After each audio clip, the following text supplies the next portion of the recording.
la recette de la fougasse. Alors, il y a différents noms, focaccia, fougasse, fougasse, suivant les régions. En fait, c'est un pain, enfin, c'est quasiment un plat pain, un peu comme la pizza, mais c'est antérieur, qui remonte à la Grèce antique, en fait, qui est vraiment la base de la panification qu'on retrouve dans ces régions-là. Et après, ça s'est décliné avec différentes façons de façonner le pain. Aujourd'hui, on va faire ensemble la fougasse, qui est plutôt provençale, avec un dessin un peu particulier sur la pâte et une garniture on va garder un peu dans l'esprit provençal. Mais comme je l'ai dit, hein, en préambule, on peut vraiment se lâcher avec ça. C'est une pâte qui ressemble énormément à la pâte à pizza. C'est les mêmes ingrédients, les proportions sont un peu différentes. Il y a un peu plus d'huile et on va la façonner différemment, mais dans l'esprit, c'est la même chose. Donc, ça fait une bonne répétition pour la pizza. Et c'est finalement pas si différent au détail près qu'on rajoute de l'huile dans ces pâtes-là. C'est pas très différent de la pâte à pain qu'on a faite pour l'atelier baguette. On refera un atelier baguette parce que c'était notre premier atelier et on avait plein de choses à apprendre et à comprendre du Média Zoom. C'est maintenant à peu près fait. Donc, du coup, on va pouvoir refaire un atelier baguette. On le fera en anglais parce qu'il y a beaucoup de gens d'Américains qui voudraient s'y essayer et tenter de faire des baguettes. Donc, je le referai, mais je le ferai en anglais. Voilà, donc on reprogrammera ça, mais la semaine prochaine, ce sera les macarons d'abord. Voilà, donc on va démarrer classiquement comme on démarre nos recettes de pain. Donc, on va commencer par mesurer notre farine. Alors, je vous ai donné la recette en préalable, mais je vais la répéter. Donc, on a 500 g de farine. J'aime bien, même pour ce genre de recette, prendre des farines, ce qu'on appelle des farines fortes, avec des protéines pour avoir un bon réseau de gluten, pour que ça fasse bien une structure de pain. Donc, vous avez le choix. Une qui est assez facile à trouver, je dis assez facile.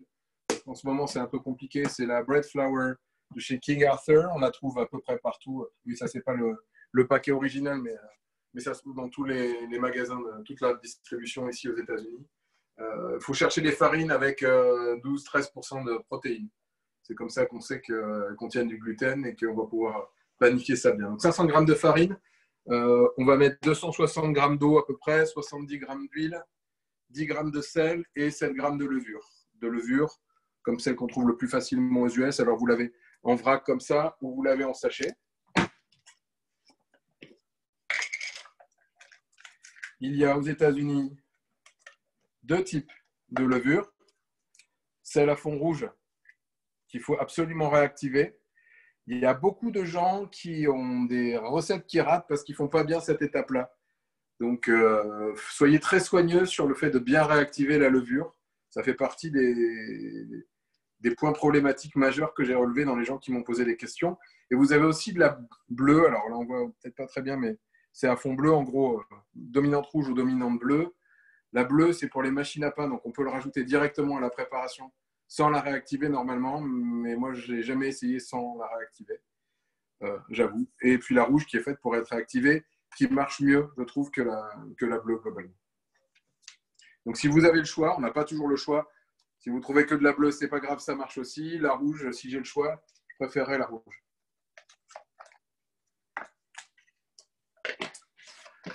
Voilà, donc on va commencer par peser notre farine.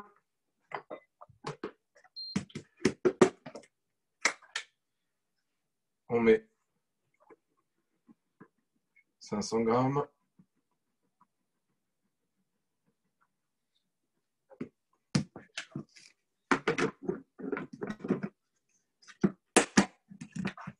Et on va mettre 260 grammes d'eau. Je vais me préparer. Attends, je vais mettre 2 secondes. Une spatule rouge. Voilà. Ah, super. Hop. Donc 260 grammes d'eau, on y va. Donc de l'eau pas glacée, de l'eau à température ambiante ou légèrement tiédie, sans trop, et filtrée si possible.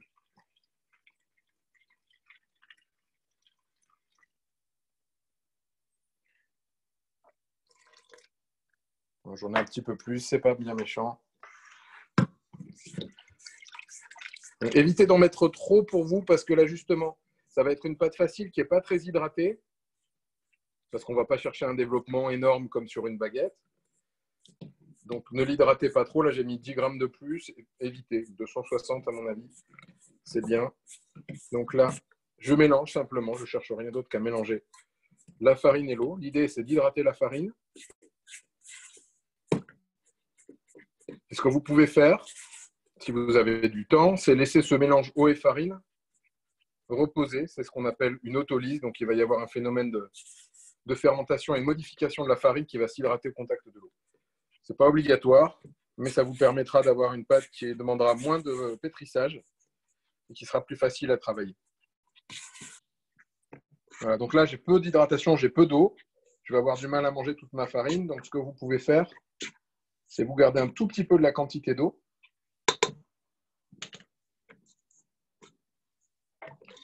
Et puis, vous allez servir comme eau de bassinage, c'est ce qu'on appelle de l'eau de bassinage pour venir récupérer la farine qui reste. Voilà. J'en ai mis très peu, hein, quelques grammes, pour ne pas perdre de farine. C'est précieux en ce moment.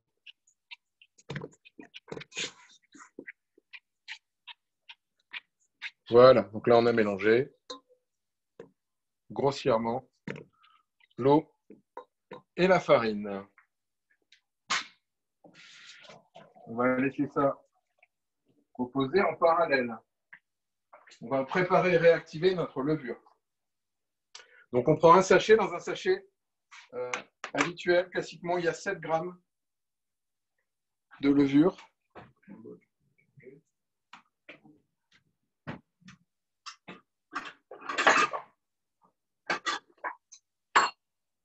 Là, je vais prendre de la levure en vrac, mais c'est exactement la même chose. Hein.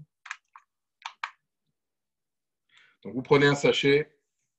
Ouais, pas très brillant, ça. Hop. Un sachet, vous avez 7 grammes de levure. Hop. Si vous avez de la chance de trouver de la levure fraîche, il y en a qui en ont trouvé. On met à peu près 2 fois moins de levure sèche que de levure fraîche, entre 2 et 3 fois moins. Sachant que la proportion n'est pas critique, simplement ça lèvera moins vite, donc ça demandera plus de temps de fermentation, c'est tout.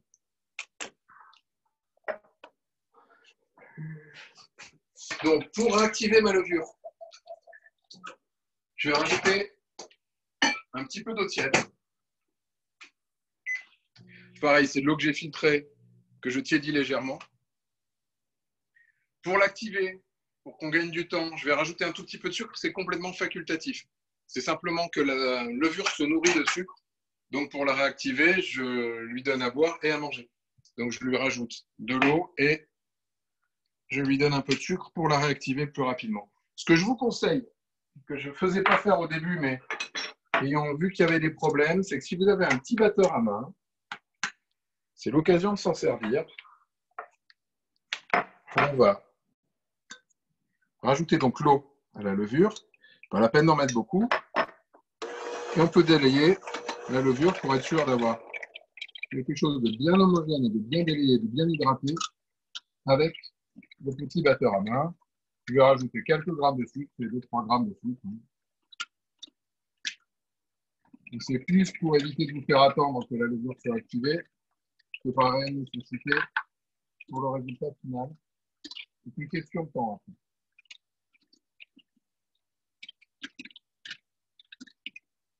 Voilà. Là, c'est bien mélangé. Alors, le défaut, et on avait constaté la fois dernière, c'est que ça génère de la mousse qui n'est pas de la mousse de fermentation, qui est juste de la mousse d'émulsion parce qu'on a mélangé. Donc, je vais l'enlever pour qu'on puisse vraiment aller traquer ensemble les petites bulles faites par la levure qui se réactive et qui fermente. Ce que je fais souvent, je rajoute un peu de farine pour rendre ça un tout petit peu plus consistant. Simplement, ça aide à voir les bulles et à voir la levure qui se réactive un peu plus vite. Ce n'est pas nécessaire non plus, c'est facultatif, mais ça va nous permettre de bien le voir.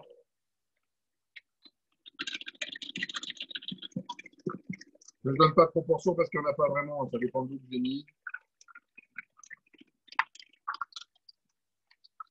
C'est pas du tout précis. Voilà. Donc là, on a un mélange Je répète, donc de 7 grammes de levure, d'un peu d'eau tiède, d'un petit peu de sucre et j'ai mis un petit peu de farine pour épaissir le mélange. Alors, la levure, il faut savoir qu'elle se nourrit de sucre, sucre rapide et sucre lent. Donc, elle va se nourrir soit du sucre en poudre qu'on vient de mettre, soit de la levure, de la farine qu'on vient de rajouter. Donc, c'est très bien. On commence déjà à la faire travailler et on la prépare. Donc, ce qu'on va faire, idéalement, pour accélérer le processus, pareil, si vous avez un endroit tiède, là, ouais, si on peut le mettre en bas, c'est encore mieux. Voilà. Donc là, on a un four qu'on avait légèrement fait préchauffer. Il ne faut pas que ce soit trop chaud. C'est vivant, la levure. Donc, si on chauffe trop, on la tue. Quand on cuit un pain, on tue la levure qui est à l'intérieur. Et on a encore besoin qu'elle travaille un petit peu avant de la tuer au four. Je vais en profiter pour mettre mon four à préchauffer.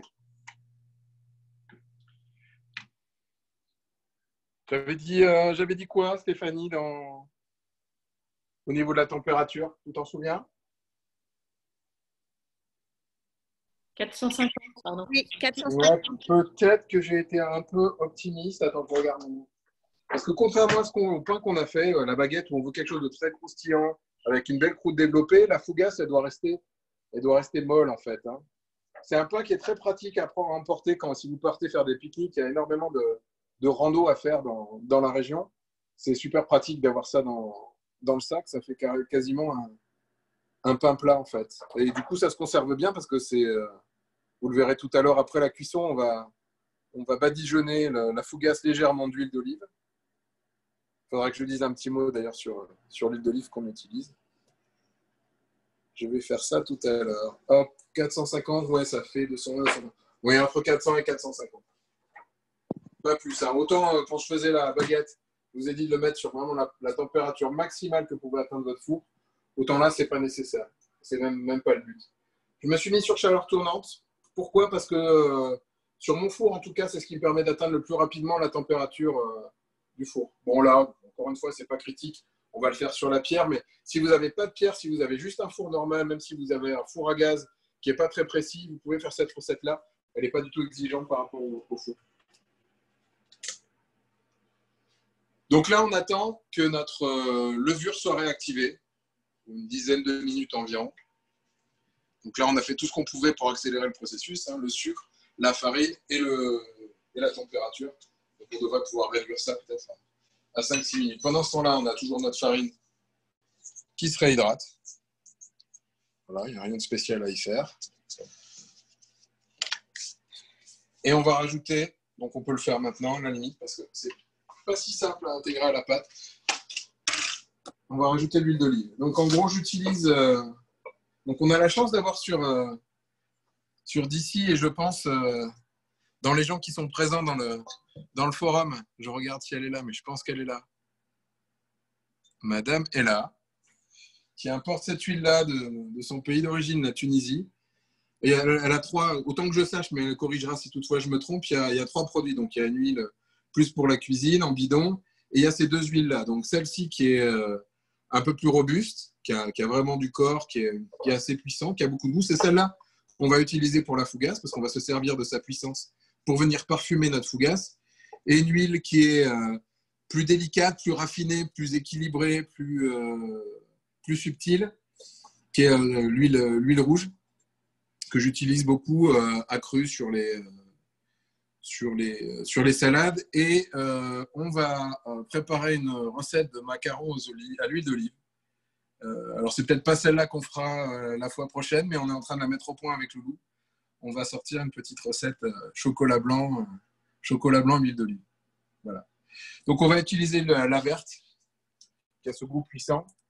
Je vais mettre environ 70 grammes d'huile d'olive en plusieurs fois.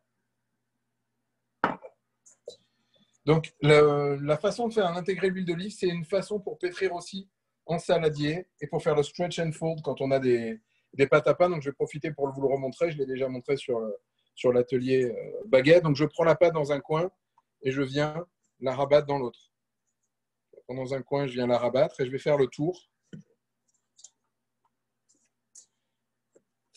De cette façon-là, pour commencer à intégrer l'huile à la pâte. Là, je n'ai pas mis toute la quantité, hein. Je n'ai même pas mis la moitié de ce que je veux mettre au global. Hop, on va remettre un peu d'huile.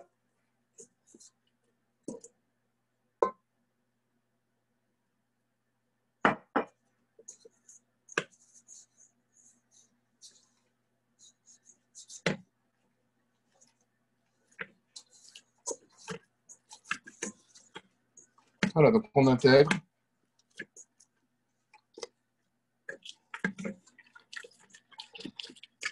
L'huile et la pâte. Et on tapétrit en même temps.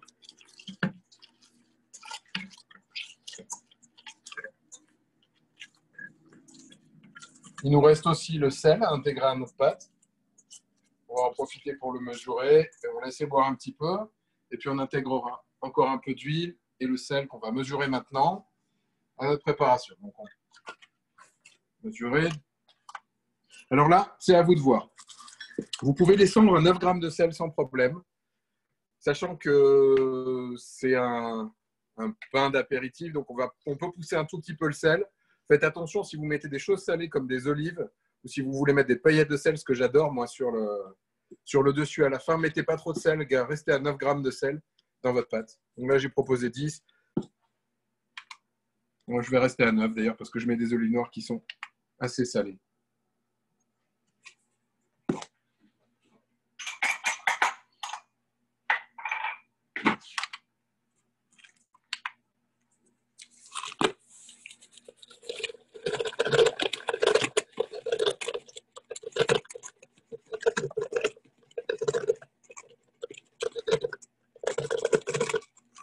Je vais rester à 9 grammes de sel.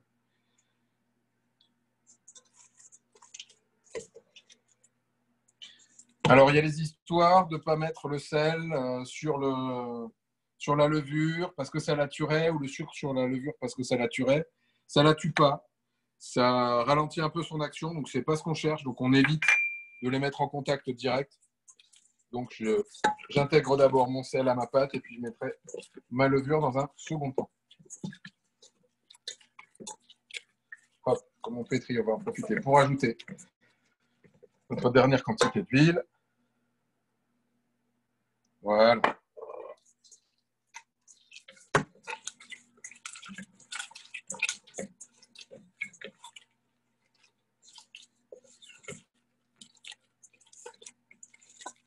On va regarder où en est notre levure.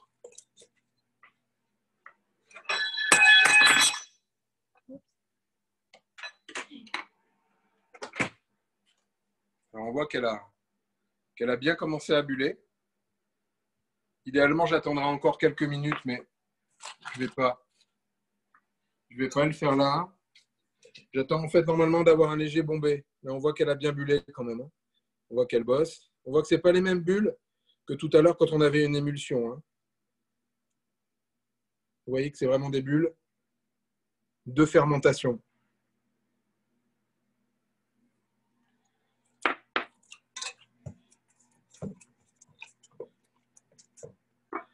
Et là, on va intégrer donc notre levure à notre pâte.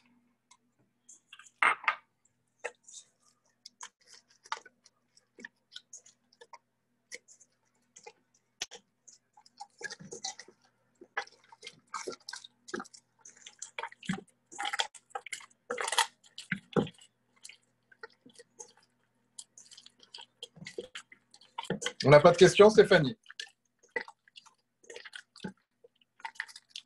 On n'a pas de questions. On commence à avoir des pros, donc ils savent déjà.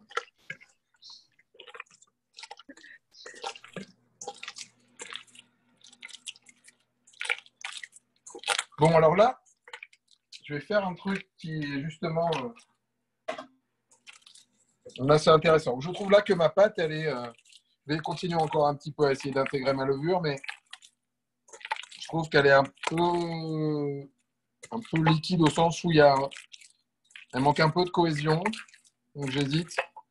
Je vais continuer à la pétrir pour voir si j'arrive à un peu d'homogénéité. Ouais, ça va être bon. J'ai hésité à me rajouter un peu de farine. Bon, déjà sur une pâte à faible hydratation, donc ouais, c'est logique que j'en rajoute pas. Donc il faut un petit peu d'huile de coude. Et je ne vais pas avoir besoin de rajouter. Alors pourquoi j'ai pas fait la pâte avec le crochet cette fois-ci? Pourquoi j'ai pas fait le pétrissage au crochet? Parce que comme c'est une pâte qui est très huilée, elle a tendance à glisser sous le crochet et le crochet a du mal à l'embarquer. Donc soit il faudra en faire 2 fois plus en quantité. Bon, mon KitchenAid est gros. Hein. Soit vaut mieux le faire à la main, au moins le début. le temps que tout soit bien mélangé, ce qui est le cas là. Je n'ai pas eu besoin de rajouter de farine finalement, j'ai été un peu impatient, mais on voit bien que à force de la travailler, la levure s'est bien mélangée, donc on n'a pas besoin de rajouter de farine.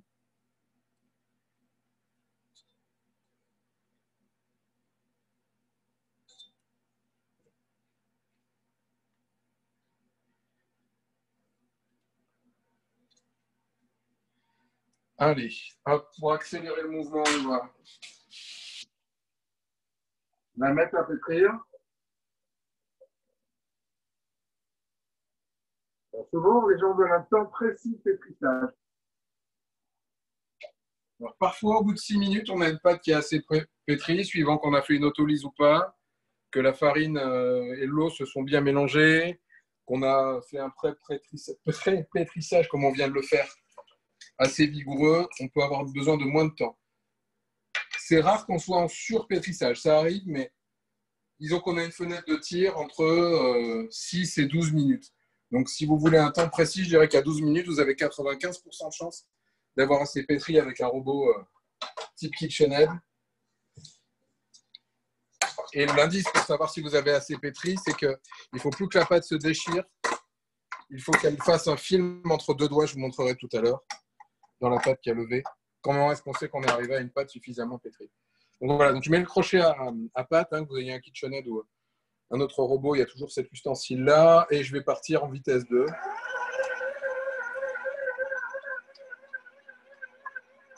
Voilà.